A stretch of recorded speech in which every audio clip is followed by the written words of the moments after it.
এই যে পরিমাণ মতো ভাজা হয়ে গেছে লাল লাল। এবার এই যে বন্ধুরা দেখতে পাচ্ছ এখন তোমার ভাজাটা হয়ে গেছে পুরা। আর একদম ন্যাচারালি ভাবে বানাইছি উনুনে রান্নাতে, দেখতে পাচ্ছ। হ্যালো বন্ধুরা, কেমন আছো? আশা করছি সবাই ভালো আছো, সুস্থ আছো। আর আজকে তো রবিবার, তো রবিবার কেননা কিছু বানিয়ে খাবো। তো আজকে আমি ট্রাই করছি চিকেন রেসিপি। আশা করছি তোমাদের ভালো লাগবে ভিডিওটা। তো চিকেন কিভাবে বানাচ্ছি পুরো ভিডিওটা আমরা তোমাদেরকে দেখাচ্ছি, ঠিক আছে? ভিডিওতে চিকেনটা কিভাবে বানাবো। আর অবভিয়াসলি আমি চিকেনটা আজকে উনুনে রান্না করব, কারণ উনুনের রান্নাটা একটু ন্যাচারাল হয়, তো উনুনে রান্না করব। চলো বেশি কথা না বাড়িয়ে শুরু করা যাক। প্রথমে আমরা মাংসটাকে হলুদ লবণ দিয়ে ভালো মতো মেখে নিলাম, দেখতে পাচ্ছ তোমরা। আর আমরা খড়িতে রান্না করছি, অবভিয়াসলি দেখছো ন্যাচারাল রান্না হবে খড়িতে। আলু দিছি, আলুটা তেলে লাল লাল করে ভাজবো। খড়িতে রান্নার জানো তো কেমন হবে, বোঝাই যাচ্ছে খড়ির রান্না। আর খড়িতে একটা জিনিস সিস্টেম কি আছে যে প্রথমে স্টার্টে আস্তে আস্তে জ্বলেই না। এই পরিমাণ মতো ভাজা হয়ে গেছে লাল লাল। এবার এটাকে নামিয়ে রাখবো আমরা। চলো নামানো যাক।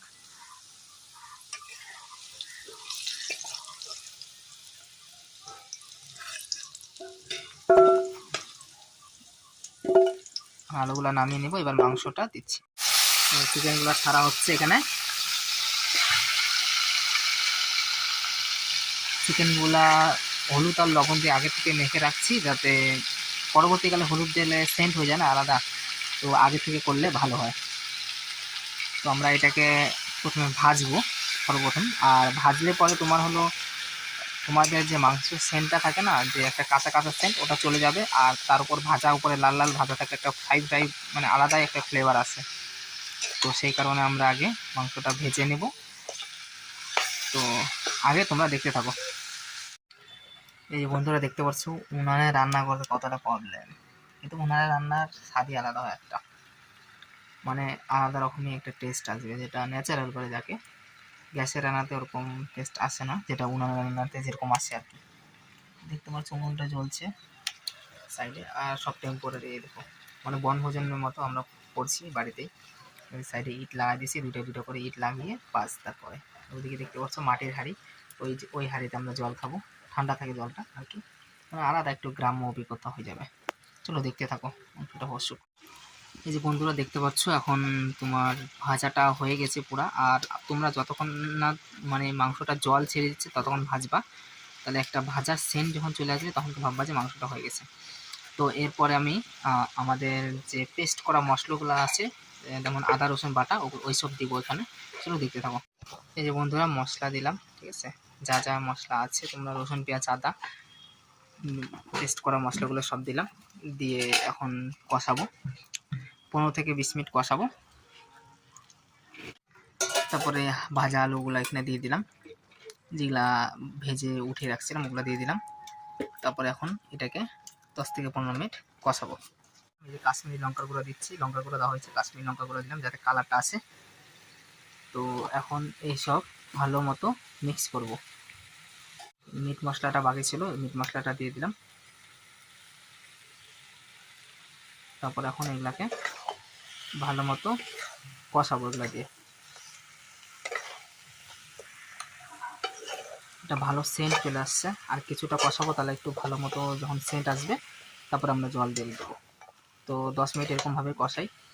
আর উনুনের আগুন দেখতে পাচ্ছ অতটা ভালো মতো জ্বলছে না, সেই কারণে লেট হচ্ছে, মানে মোটামুটি জ্বলছে আর কি উনুনে। আরও একদম সব টেম্পোরারি ইট দিয়ে বানানো, দেখতে পাচ্ছ ইট। এই সাইডে ইট লাগাইছি, এই সাইডে দুটো ইট লাগাইছি, তারপরে বানানো হয়েছে। তো হোক, এটা দেখতে থাকো। এই যে বন্ধুরা দেখতে পাচ্ছ টুকটুক টুকটুক করে হচ্ছে, একদম গরুর গাড়ির মতো হচ্ছে, কারণ উনানের রান্না তো বুঝতেই পারতেছো। উনানের রান্না মানে উনানের রান্নার একটা সিস্টেম আছে, যে যখন আমরা রান্না করি শুরুতে, তখনকার খুব আস্তে আস্তে যখন রান্নাটা হয়ে যাবে, হওয়া হওয়া ভাব মানে শেষ রান্না, তখনকার এত স্পিডে জ্বলে না, দাউ দাউ করে। তখনকার যখন দরকার হয় না তখনকারই দাউ দাউ করে জ্বলে। মানে সেরকম যেমন যেমন লুডো খেললে হয়, যে যখন হারার পথে একদম লাস্ট কুটি আসে তখন দেখবা ছয়ের বাহার, ওরকম আর কি সিস্টেম। টুকটাক করে জ্বলছে, আর টুক টুক টুক টুক করে হচ্ছে রান্নাটা।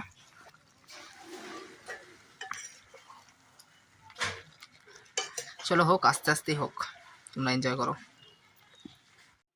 তো বন্ধুরা দেখতে পাচ্ছ এখন মাংস রেডি, একদম ফুটে গেছে। তো একদম এখন নামিয়ে নেব। এখন মাংসটা রেডি, তোমরা রেসিপিটা দেখে নিলা আর কিভাবে বানায়। অবশ্যই যে একদম গ্রাম্য, একদম ন্যাচারালি ভাবে বানাইছি। উনুনে রান্নাতে দেখতে পাচ্ছ উনুনে আর জ্বলছে, পুরো দাও দাও করে জ্বলছে। তো রান্নাটা কেমন লাগছে তোমরা জানিও, আর টেস্টটা তো খুব ভালোই হবে, কারণ এর আগে আমি অনেকবার খাইছি, তো ভালোই টেস্ট, তোমরাও ট্রাই করতে পারো। কিন্তু এটা বলে দিচ্ছি, গ্যাসের রান্না থেকে উনুনের রান্নাটা একটু মানে বেশি টেস্ট হয় আর কি, মানে 50 to 100 এরকম পার্সেন্টেজ বেশি থাকে। তো ভিডিওটা যদি ভালো লেগে থাকে তোমরা একটু কমেন্ট করো, কমেন্টে জানাও কেমন লাগছে ভিডিওটা। আর ভালো লাগলে লাইক করে দিও, চ্যানেলটাকে সাবস্ক্রাইব করে দিও, পাশে থাকো। তো ভালো থাকো, সুস্থ থাকো, নেক্সট ব্লগে দেখা হচ্ছে, টাটা।